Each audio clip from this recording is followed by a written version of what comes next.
Hi everyone. On June 13th, the Holy Orthodox Church celebrates the memory of a tremendously gifted saint named Antimos of Iberia. He eventually became the Metropolitan of Wallachia in Romania. But he started his life in southern Georgia, and not a lot is known about him except he was an exceptionally brilliant person. He knew Turkish, Arabic, Slavonic, Georgian, Romanian. He knew many, many languages. He was very much educated in the natural sciences of the day, and also someone who was very well acquainted with literature. So much so that he took a real interest in printing, which was just really coming to its own in that area during that time in the late 1600s and early 1700s. But it had started many, many years before. And also, St. Antimos was someone who was supposedly brilliant in calligraphy. He was quite the artist and did many, many things with marvelous calligraphy all through his life. Well, not too long, and we don't know much about his early life, but not too long after he had begun developing all these many, many talents, he was made the abbot of a monastery in Romania. Of course, Georgia and Romania, there were influences going back and forth during that time, a lot of cross-pollination, if you will. But St. Antimos is someone who really took to the Romanian people. He was someone who loved them greatly, and so not long after his elevation to the abbacy of a monastery, he was also elected a bishop in Romania, finally getting the title of Metropolitan of Wallachia. He was someone who was so enamored with the Romanian people that he would do all that he could to help them throughout his life. He was someone who took other people and became one of them, as if he was a native. And the love that he had for them was absolutely returned by all of the people. They extolled his virtues night and day for many, many years because they knew how talented he was, all the things that he could do, his vast intellect, but most of all because he was a very spiritual and loving pastor and was going to help them in any way he could in order to establish further the Orthodox faith, which was always under attack at that time by the Turks, who had made incursions into both Georgia and into Romania as well. After a while, after being Metropolitan for so many, many years, he had also begun to declare the independence of Romania from Constantinople. Now, why was this a big deal at the time? Well, you have to remember that the Ottoman rule, which had so crushed Constantinople and its environs, was also beginning to encroach on other countries as well.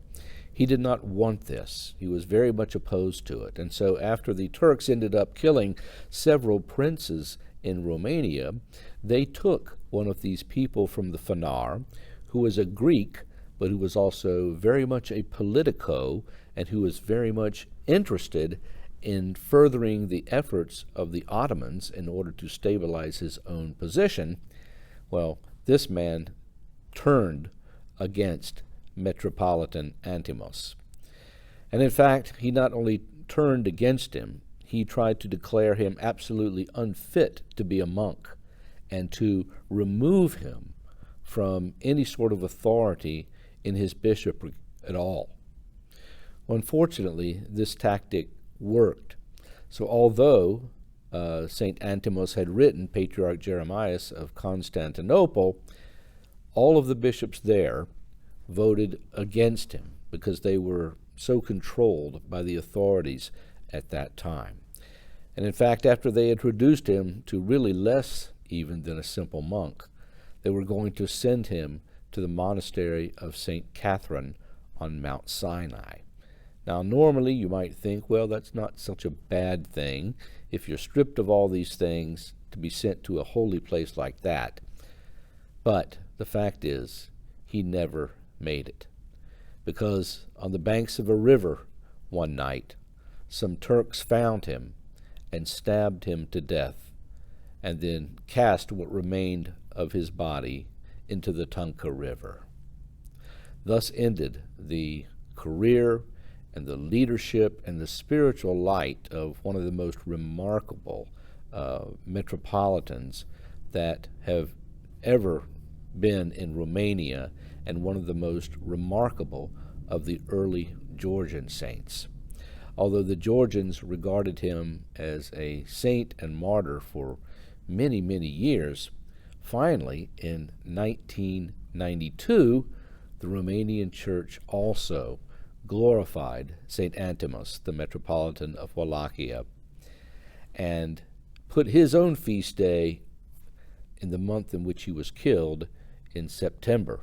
Nevertheless, the older date, and the one that the Holy Orthodox Church generally recognizes on an international level, is June 13th.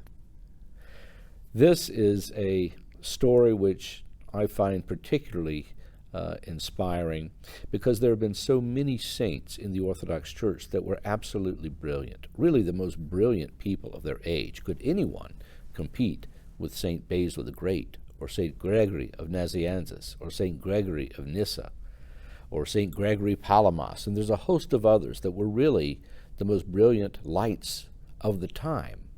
And yet, this brilliance led not to pride, but to piety, when they submitted all of their gifts to Jesus Christ and to the encouragement of his body, the church.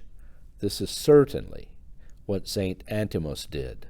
This is certainly what guided him his entire life, to use all of the gifts that God had given him in order that he may further the cause of the church. Would that more of us today, especially those who are gifted with so many astounding gifts of the intellect, of artistic skills, and many others, would that they also would turn to Christ and find a greater fulfillment of the gifts they had been given than anything that the world would have to offer. So let's remember St. Antimos today as someone especially graced by our Lord Jesus Christ, and who can inspire all of us to offer everything we have to him. Bye-bye.